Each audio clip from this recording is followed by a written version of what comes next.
Welcome to Dhatri life. బంగారు కొనుగోలు చేసేందుకు ఇదే మంచి అవకాశం. దేశీయ మార్కెట్లో పసిడి ధరలు ఈ రోజు భారీగా తగ్గాయి. వెండి రేటు ఏకంగా 5,000 మేర పడిపోయింది. అమెరికా ఫెడ్ వడ్డీ రేటు కోతపై కీలక ప్రకటన చేసిన క్రమంలో బంగారు ధరలు ఒక్కసారిగా దిగివచ్చాయి.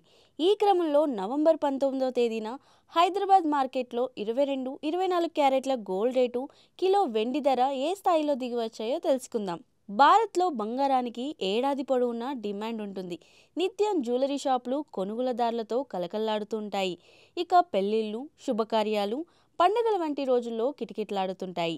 బంగారు కొనుగోలు భారీగా జరుగుతాయి.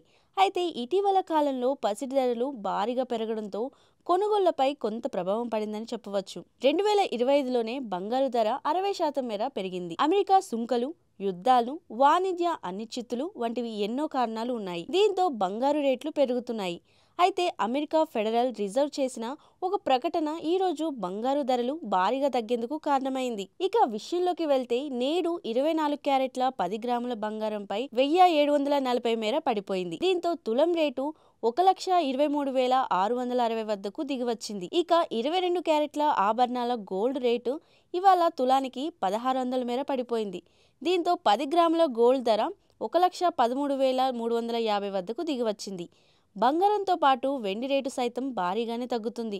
క్రితం రోజు కిలో వెండి రేటు 2,000 మేర తగ్గగా ఈ రోజు మరో 5,000 మేర పడిపోయింది. దీంతో రెండో రోజులో 7,000 మేర దిగివచ్చింది. దీంతో ఈ రోజు కిలో వెండి రేటు 1,70,000 వద్దకు దిగివచ్చింది. ఇవి ఇవాల్టి పసిడి ధరలు. మరిన్ని లేటెస్ట్ అప్డేట్స్ కోసం ఛానల్ని సబ్స్క్రైబ్ చేసుకోండి.